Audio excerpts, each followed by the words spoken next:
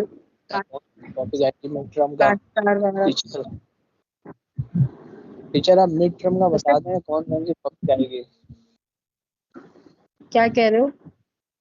میں کہہ رہا ہوں کہ مڈ ٹرم کا بتا دیں آپ کون کون سی ٹاپک آئے گی. ابھی آپ لیکچر اسٹاپ کر دیں, لیکچر نہیں پڑھے. ٹیچر آپ پڑھائی بس کریں نا, آج کے لیے اتنا بہت ہے. بتا آپ کیوں آپ دوسرے ڈپارٹمنٹ کو بتا چکی ہیں, آپ نے بولا تھا ہمیں تو ہی بتا. میں نے آپ سے کہا کہ میں آپ کو نہیں بتاؤں گی. یہ بتاؤ پہلے, بتاؤں کتنی بری بات ہے کہ میں پڑھا رہی ہوں اور آپ پڑھانے کے دوران مجھے بولنے کے میں صاحب بس مٹ کا بتا دیں. اگر میں بول دوں میں نہیں بتا رہی تو پھر کیا کروں؟ بتائیں گے ٹیچر. میتھس کلاس کا تو بولی ہیں لیکن ٹیچر میں نے بولا ہے نا تو ظاہر سی بات ہے میں بتاؤں گی نا, لیکن یہ کتنا جو ہے وہ مینرز کے خلاف ہے کہ آپ میں پڑھا رہی ہوں اور آپ مجھے بیچ میں ٹوک کے کہہ رہے ہیں کہ صاحب بس اس کا بتا دیں. اور آج کے لیے اتنا کافی ہے. یہ میں نہیں بولا آج کے لیے اتنا کافی. ٹھیک کوئی مجھ سے اور بول رہے ہیں نا آپ کے ساتھی جو آپ کا ساتھ دے رہے ہیں نا کہ آج کے لیے اتنا کافی ہے. 12:09 ہوئے, 12:55 تک کلاس میں تو آلریڈی آپ کو کم پڑھا رہی ہوں. لیکن جو پڑھ رہے اس کو تو کمپلیٹ کرو. یہ کلاسز کاؤنٹ ہو رہی ہیں بیٹا.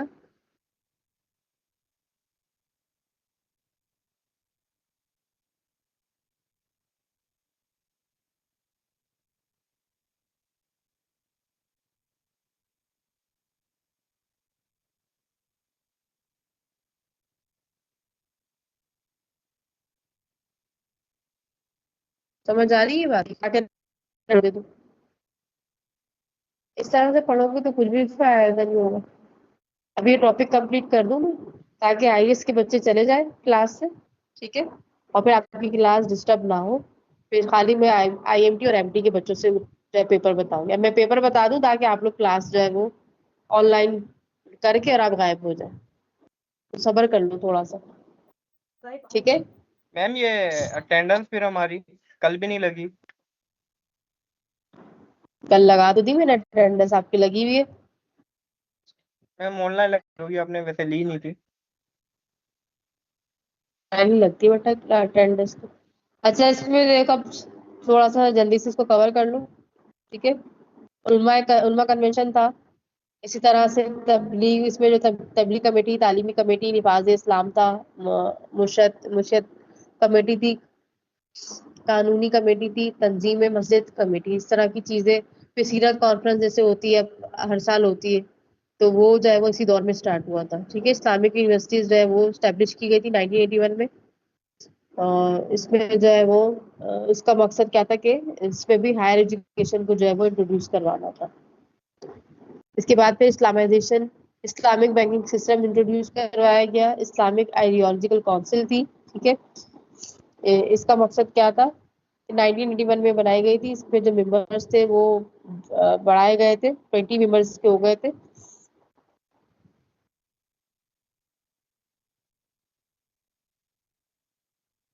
اس میں جو لوگ تھے ان کو اسلامک چیزیں جو ہوتی ہیں جیسے کہ حدیث, قرآن, سننا, فقہ, اس کے حوالے سے ویل ٹرین ہونا ان کے لیے ضروری ہے تاکہ یہ پھر ملک میں اسلامائزیشن پروسیس میں ان چیزوں کو جو بیسک چیزیں اس کو صحیح طرح سے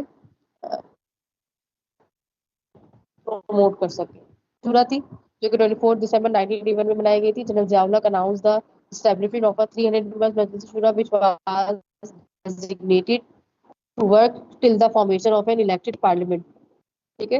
اور یہ اس وقت تک بنائی گئی تھی جب تک کہ باقاعدہ جو ہے وہ پارلیمنٹ آپ کے پاس نہیں بن جاتی.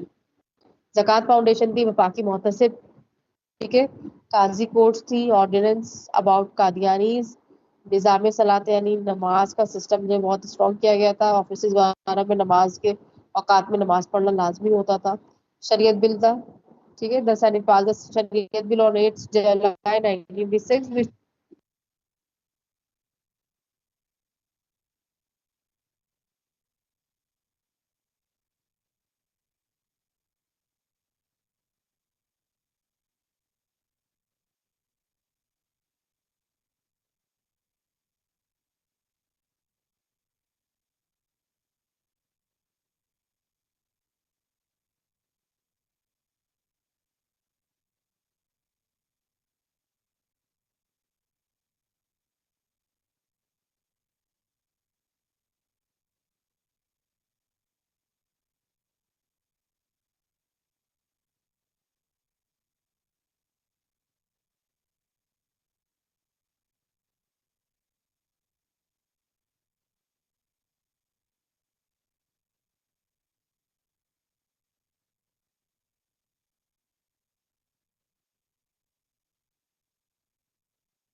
ٹیچر اسکرین چلی گئی ہے.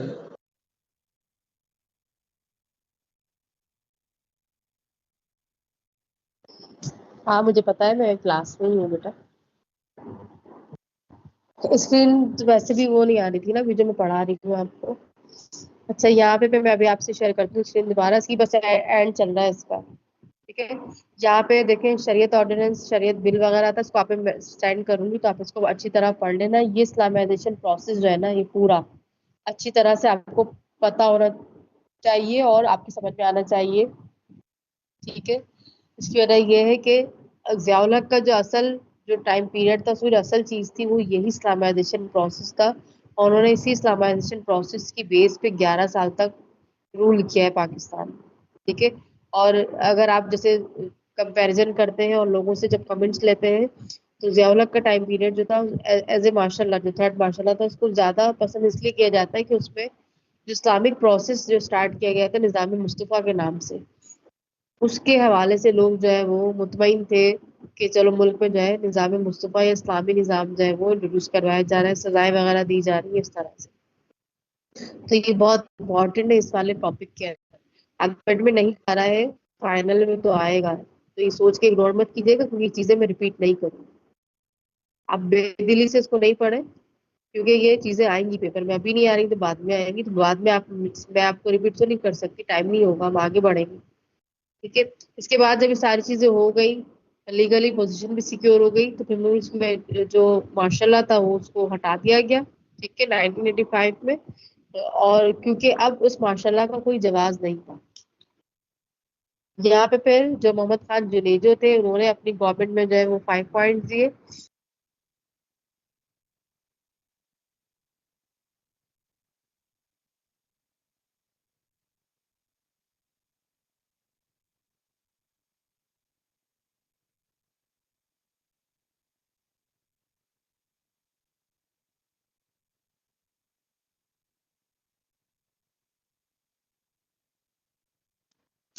اس پہ دیکھیں اسکرین پہ آ رہا ہے نا, تو یہ 31 دسمبر 1985 میں انہوں نے جو ہے وہ 5 پوائنٹس جو ہے پلان دیا اپنا, کہ وہ گورنمنٹ جب چلائیں گے کس طرح چلے گی. ساؤنڈ ڈیموکریٹک سسٹم جو ہے وہ انٹروڈیوس کروایا جائے گا, اور اکنامک سسٹم جو ہے وہ اس کو پروموٹ کیا جائے گا, الٹریسی اور جو ہے وہ اس کو ختم کیا جائے گا, consolidation of the prestige and integrity of the country. ٹھیک ہے, ملک کی سالمیت اور خوشحالی کے لیے کام کیا جائے گا. To weed out corruption, bribery and justice from the society, معاشرے سے جو ہے رشوت اور کرپشن وغیرہ جو ہے وہ ختم کی جائے. ٹھیک ہے, اچھا یہاں پہ سیکنڈ سارک کانفرنس ہو رہی ہے. سارک جو ہے وہ 1985 میں بنی تھی, ساؤتھ ایشین ایسوسی ایشن فار ریجنل کوآپریشن, اور اس کا مقصد جو ہے ساؤتھ ایشیا کی تنظیم تھی جو علاقائی تعاون کے لیے بنائی گئی تھی, ریجنل کوآپریشن کے لیے. ایسے کنٹری جو ساؤتھ ایشیا میں آتے ہیں اس میں سے کچھ اکنامکلی ساؤنڈ تھے اور کچھ جو اکنامکلی اتنے ویل آف نہیں تھے. تو اس لیے اس تنظیم کا مقصد یہ تھا کہ ایسے کنٹریز جو کہ اکنامیکلی بیٹر پوزیشن میں وہ ان غریب کنٹریز کو جو ریجن میں آتے ہیں ساؤتھ ایشین ریجن میں آتے ہیں ان کی ہیلپ کریں گے اکانومی کے حوالے سے ٹریڈ کے حوالے سے پالیٹکس کے حوالے سے یا جہاں جہاں ان کو تعاون جو ہے وہ درکار ہوگا وہاں پہ وہ اس کے ان کو آپس میں ایک دوسرے کو پروموٹ کریں گے. ٹھیک ہے. اسی طرح سے پھر اس کی جو سیکنڈ کانفرنس تھی وہ بنگلور میں ہوئی تھی نومبر میں. ٹھیک ہے. اور اس میں جو مختلف لیڈر تھے انہوں نے شرکت کی تھی. پھر اسی طرح سے تھرڈ کانفرنس ہوئی تھی 1987 میں ویری نیکسٹ ایئر جو کٹمنڈو نیپال میں ہوئی تھی. ٹھیک ہے. اور اس میں جو ہے نا انہی کانفرنسز میں افغانستان کو جو ہے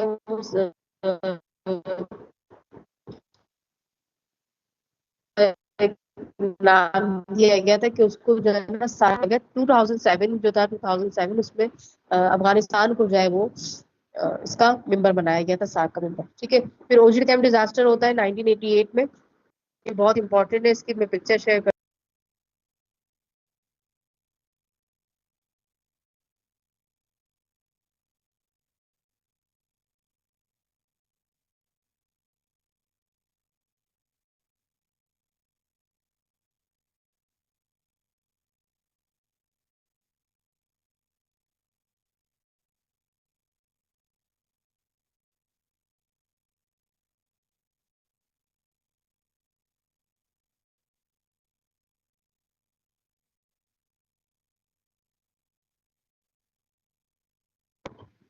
اب یہ دیکھیں جو اوجی کیمپ ڈیزاسٹر تھا نا یہ اوجی کیمپ ڈیزاسٹر 10 اپریل 1988 کو یہ کیا تھا یہ ایک کیمپ تھا جو ایمینیشن ڈپو تھا جہاں پہ پاکستان کا جو اسلحہ رکھا ہوا تھا. اور یہ راولپنڈی اور اسلام آباد کا جو ایریا تھا یہ وہاں راولپنڈی میں جو ہے وہ یہ کیمپ موجود تھا جہاں پہ 10 اپریل 1988 میں جو ہے نا ایکسپلوژن ہوا. ٹھیک ہے. اور اس میں جو اسلحہ تھا وہ بڑی تعداد میں جو ہے وہ تباہ ہو گیا. ٹھیک ہے. اچھا کیونکہ ایکسپلوژن بہت بڑا تھا اسلحہ تھا یہاں پہ جو ہے وہ چیزیں رکھی ہوئی تھی اس طرح سے تو اس کا جو افیکٹ تھا وہ اسلام آباد تک ہوا.